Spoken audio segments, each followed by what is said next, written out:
Bismillahirrahmanirrahim. Assalamualaikum warahmatullahi wabarakatuh. Bismillah wassalatu wassalamu ala rasulillah sayyidina wa maulana Muhammad ibni Abdillah wa ala alihi wa sahbihi ajma'in. Rabbi syrah li sadri wa yassir li amri wa hlul 'uqdatam min lisani yafqahu qawli. Rabbi zidni ilman warzuqni fahman. Allahumma anfa'ni bima 'allamtani wa 'allimni ma yanfa'uni warzuqni ilman yanfa'uni. Halo teman-teman semuanya, perkenalkan saya Muhammad Tohari dengan NPM 180910210038. Pada kesempatan kali ini saya diamanahi sebagai moderator untuk video pembahasan semantik dengan tema makna kias. Tentunya di sini aku nggak sendiri, ada teman-teman aku. Mangga teman-teman dipersilakan perkenalkan dirinya mulai dari Ruby. Oke, kenalin nama aku Rubianti Robina, NPM akhir 0043. Dan saya Nadia Mayani Ulfa dengan NPM akhir 0045. Perkenalkan, saya Kansa Marsa dengan NPM akhir 0041. Baik, kalau begitu kita langsung saja masuk kepada slide pembahasannya. Kepada presenter pertama, saya persilakan.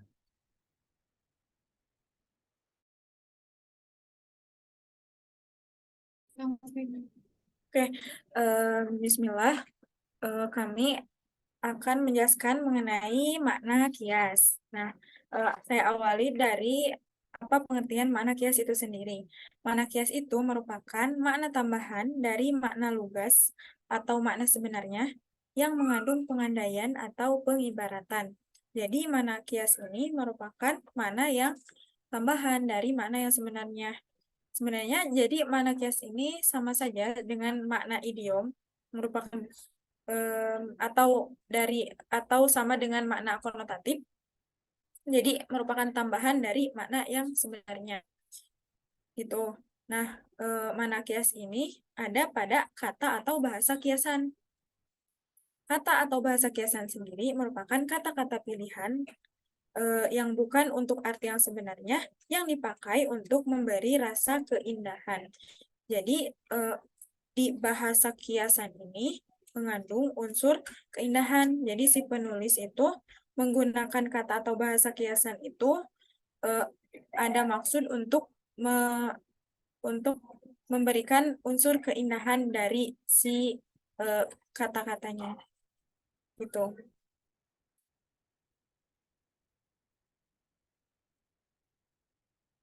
Oke, lanjut ke jenis-jenis bahasa kiasan. Yang pertama ada simile. Simile ini merupakan perbandingan dua objek yang mempunyai sifat dan nilai yang sama. Biasanya menggunakan kata bak seperti, bagai, laksana, umpama, dan mirip. Jadi kuncinya, simile ini membandingkan dua objek dengan menggunakan kata-kata tugas seperti bak, seperti, bagai, laksana, dan yang lainnya. Contoh, bukan nuri fil hidayah. Ilmu itu memberikan petunjuk bagai sinaran cahaya. Nah, di sini ada huruf kaf yang merupakan huruf untuk permisalan. Jadi, ini merupakan contoh dari jenis bahasa kiasan simile. Membandingkan ilmu dengan cahaya dan menggunakan kata bagai atau huruf kaf. Selanjutnya ada metafora. Metafora adalah membandingkan satu benda dengan benda lain dengan menyamakan ciri-ciri sifat yang dimilikinya. Berbeda dengan simile, jenis kias metafora ini tidak menggunakan kata-kata permisalan. Jadi intinya metafora itu sama seperti simile, namun perbedaannya ada di kalau simile mengandung kata permisalan, sementara metafora itu enggak, jadi langsung. Gitu. Contohnya seperti ja'al bahru ilaina bil atiyah.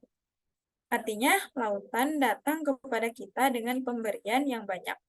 Nah, ini kan membandingkan lautan dengan memberi yang banyak dengan apa ya? Dengan sifat baik, dengan sifat dermawan itu. Tapi tidak menggunakan kata-kata seperti bak atau seperti, tapi langsung gitu. Di sini langsung dikatakan ja'al bahru ilaina bil atiyah, langsung dikatakan al bahru, enggak pakai kaf atau yang lainnya. Nah, kata al bahru dalam kalimat tersebut memiliki makna kias orang-orang yang dermawan, karena di dalam lautan ada segala sesuatu yang memberikan manfaat banyak itu kepada manusia. Jadi letak titik temu lautan sama manusia itu ada di sama orang yang dermawan itu ada di sana gitu, memberikan banyak kemanfaatan. Gitu. Sekian dari saya, dilanjutkan kepada presenter selanjutnya yaitu Ruby. Oke, di sini aku bakal ngejelasin tentang personifikasi ya. Nah, personifikasi ini merupakan gaya bahasa kiasan yang menggambarkan benda-benda mati atau barang-barang yang tidak bernyawa seolah-olah hidup dan memiliki sifat kemanusiaan. Jadi di personifikasi itu benda-benda mati tuh diibaratkan seperti memiliki sifat manusia. Nah, di sini contohnya ada akhrajatil ardu asqalaha yang artinya dan bumi memuntahkan segala isi perutnya. Nah, kata akhrajat atau kata memuntahkan ini dilakukan oleh bumi. Seolah-olah bumi mampu melakukan tindakan itu, padahal bumi kan nggak bisa karena bukan makhluk hidup. Nah, di sini diibaratkan bahwa akhrajat itu bahwa bumi itu bisa memuntahkan kecuali atas izin Allah. Nah, selanjutnya ada gaya bahasa metonimia. Nah, metonimia ini merupakan majas yang memakai nama atau ciri hal yang ditautkan dengan barang, orang, atau hal sebagai penggantinya. Nah, di sini contohnya ada wa amal ladzina biyaddat wujuhuhum fa fi rahmatillah, yang artinya adapun orang-orang yang putih berseri mukanya, maka mereka berada dalam rahmat Allah. Nah, di sini ada kata yang menjadi metonimianya itu adalah wujuhum yang artinya mukanya. Arti dari wujuhum ini maksudnya itu yang berarti dalam rahmat Allah. Nah, sedangkan itu tuh arti kata wujuhum itu merupakan makna majazi atau kiasan. Kata yang dimaksudnya adalah surga. Nah, sekian dari saya, lanjutkan ke presenter berikutnya. Kemudian selanjutnya ada sinekdok, yaitu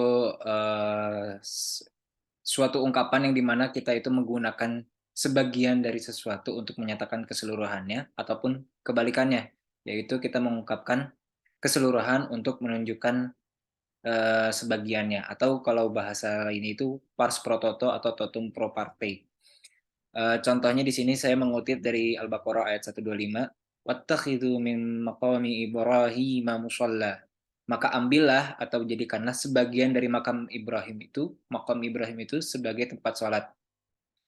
Frasa makam Ibrahim merupakan tempat berdirinya Nabi Ibrahim ketika membangun Baitullah bersama anaknya Ismail. Tempatnya ini kecil, jadi kita tidak memungkinkan untuk sembahyang di atasnya. Dan sekarang pun makam Ibrahim ini ditutupi oleh kerangkeng, jadi semakin tidak mungkin gitu kita untuk sholat di atas makam Ibrahim itu. Maka diambillah makna yang lebih luasnya gitu, makna yang lebih menyeluruhnya, yaitu Masjidil Haram. Atau contoh lebih gampangnya adalah ketika kita menyatakan si fulan tidak terlihat batang hidungnya, yang di situ sebenarnya bermakna si fulan itu tidak hadir di tengah-tengah kita, tapi kita menyebutkan batang hidungnya untuk menunjukkan seluruh jasadnya gitu, seluruh badannya begitu. Next.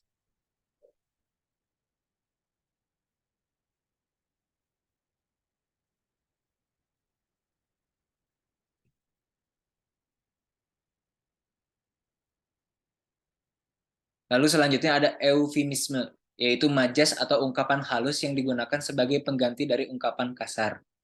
Saya mengutip Al-Baqarah ayat 187, "Uhillu lakum lailatal syiyamir rafatsu ila nisaikum."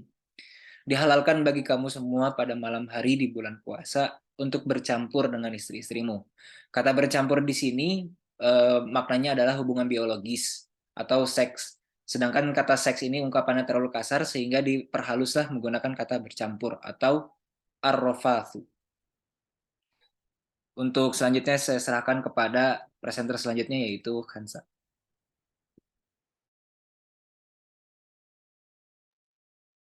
Oke, untuk jenis bahasa kiasan terakhir ada hiperbola. Hiperbola merupakan semacam gaya bahasa yang mengandung suatu pernyataan yang berlebihan dengan membesar-besarkan suatu hal.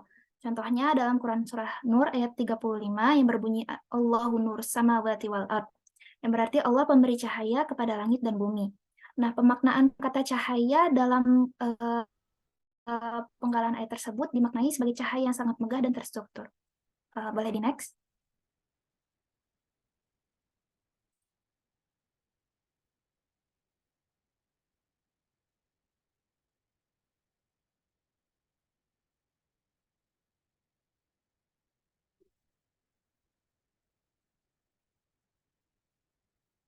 Oke, kemudian ada fungsi bahasa kias. Yang pertama sebagai perindah bunyi dan penuturan.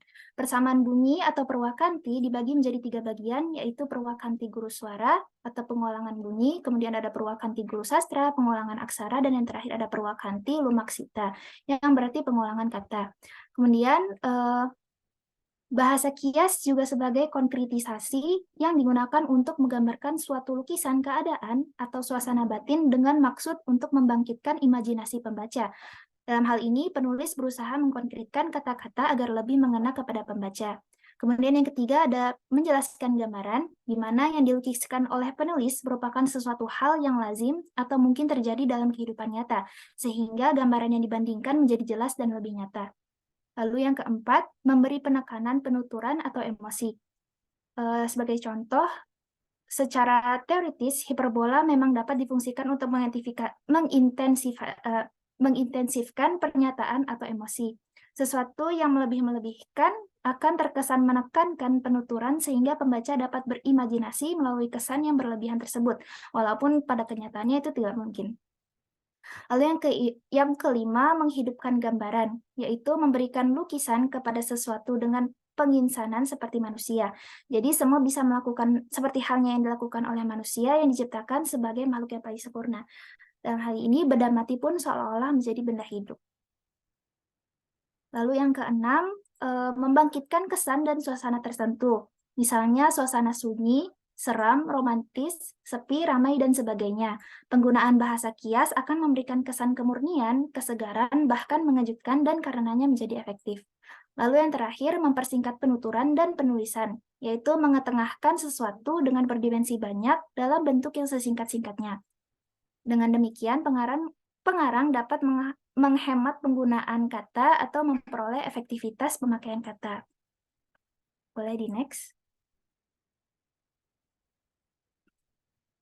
Kemudian beberapa makna kias dapat ditemukan dalam Al-Quran sebagai contoh dalam Quran Surah Ibrahim ayat 1 yang berbunyi kitabun anzalnahu liyukhrijan nas minadh dhulumati ilan nur. Kata az-zulumat memiliki makna kegelapan dan kata an-nur memiliki makna cahaya terang. Penggunaan kedua kata itu sebagai kias sekaligus konkretisasi dari maksud yang sesungguhnya, yakni al-dhalalu yang berarti kesesatan dan al-huda yang berarti petunjuk. Karena kesesatan dan petunjuk bersifat abstrak. Ini sesuai dengan fungsi kias yang kedua. Kemudian terdapat contoh lagi dalam surah Al-Baqarah ayat 16 yang berbunyi ulaika alladzina ishtarawud dhalalata bil huda, di mana kata ishtarau yang bermakna mereka membeli, yang penggunaannya juga secara kias karena maksud sesungguhnya adalah berdalu, yakni mereka menukar. Dalam hal ini menukar kesesatan dengan petunjuk. Ini memberikan kesan kemurnian, kesegaran, bahkan mengejutkan sesuai dengan fungsi kias yang keenam. Oke, sekian dari saya kembalikan kepada moderator. Baik, mungkin sekian pembahasan dari kami terkait makna kias yang sebagian besarnya kami kutip dari buku Semantik karya Profesor Tajuddin. Lebih kurangnya kami minta maaf karena segala kebaikan itu datangnya dari Allah, sedangkan segala kekeliruan itu datangnya dari kami pribadi. Subhanakallahumma wa bihamdika asyhadu an la ilaha illa anta astaghfiruka wa atubu ilaik. Billahi fisabil haq fastabiqul khairat. Assalamualaikum warahmatullahi wabarakatuh.